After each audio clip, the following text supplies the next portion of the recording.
இவங்கெல்லாம் எங்கப்பா போகிறாங்க? இவங்கெல்லாம் அலங்காநல்லூர் பக்கத்தில் அழகாபுரின்ற ஒரு அழகாபுரியில் நடுநிலைப்பள்ளி ஒன்று இருக்குது. அங்கே வந்து கற்போம் எழுதுவோம் இயக்கம் நடந்துட்டுருக்கு. அதில் வந்து இவங்க எல்லாரும் படிக்க போயிட்டுருக்காங்க. பையில் என்ன கொண்டு போகிறாங்க?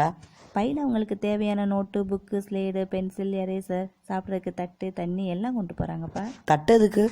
தட்டு அங்கே சாப்பாடு அரேஞ்ச் பண்ணியிருக்காங்க. அதனால டெய்லியும் அவங்களுக்கு சாப்பாடு இருக்குது.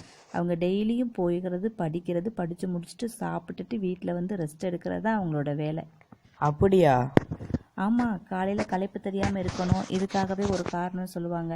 எதுக்கு? அவங்களுக்காகவே சாப்பாடு அரேஞ்ச் பண்ணுறதோட மட்டும் இல்லாமல் அவங்க எதுவும் வெளியில் வாங்காத அளவுக்கு அவங்களுக்கு தேவையான slate, pencil, mask, chalk piece எல்லாமே சானிடைசர் முதற்கொண்டு கொடுத்து அவங்கள அந்த தன்னார்வலர் வந்து டெய்லி ஸ்கூலுக்கு அழைச்சிட்டு வராங்கப்பா. அது மட்டும் இல்லாமல் அவங்க ஃபோன் போடுறது எப்படின்றத சொல்லி கொடுக்குறாங்க. விவசாய தினம் கொண்டாடின அன்னைக்கு அவங்க எல்லாத்துக்கும் ஆளுக்கு ஒரு மரக்கன்று கொடுத்துருக்காங்க. எல்லாத்துக்கும் என்னென்ன தேவையோ அனைத்தும் பூர்த்தி செஞ்சு நீங்கள் எந்த நோட்டு வாங்க வேணாம், புக்கு வாங்க வேணான்னு சொல்லி அவங்கள வர வச்சு சந்தோஷப்படுத்தி டெய்லி சாயந்தரமானால் அவங்களுக்காக ஒரு 10 நிமிஷம் கும்மி பாட்டு, தாலாட்டு பாட்டு, ஏதாவது ஒரு பாடல்கள் பாடி அவங்கள சந்தோஷப்படுத்துகிறாங்கப்பா.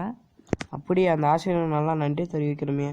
கண்டிப்பாக அந்த ஆசிரியரை நன்றி தெரிவிக்கிறதில்ல, அந்த பள்ளிக்கூடத்தில் இருக்கக்கூடிய தலைமை ஆசிரியர்கள் அவங்களுக்கு பொன்னாடை பொருத்தி சந்தோஷப்படுத்தி பாராட்டியிருக்காங்க. அவங்கள விசிட் பண்ண வந்த பிஆர்டிஸும் பார்த்து ரொம்ப சந்தோஷப்பட்டு பெருமையாக அவங்கள பாராட்டியிருக்காங்கப்பா. முடிஞ்சிச்சா?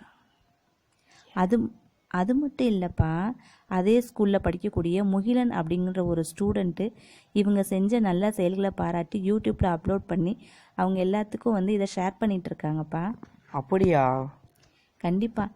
இதே மாதிரி அவங்கக்கிட்டேயும் சொல்லியிருக்கோம், பெரிய பேரண்ட்ஸ் யாரும் இருந்தாங்கன்னா, படிக்கணும்னு ஆர்வம் இருந்தால் கண்டிப்பாக இந்த ஸ்கூலில் வந்து படிக்க சொல்லுங்கள். டெய்லி சாயந்தரம் 4 to 6 அவங்களுக்காக நடக்குது. வேலைக்கு போகலாம், வேலைக்கு போயிட்டு வந்து நல்லா ரெஸ்ட் எடுத்துகிட்டு அதுக்கப்புறம் கிளாஸ்க்கு வரலான்னு சொல்லியிருக்கோம்ப்பா. இந்த வீடியோ பிடிச்சிருந்தா லைக் பண்ணுங்கள், ஷேர் பண்ணுங்கள். ரொம்ப நன்றி வீடியோ பார்த்ததுக்கு.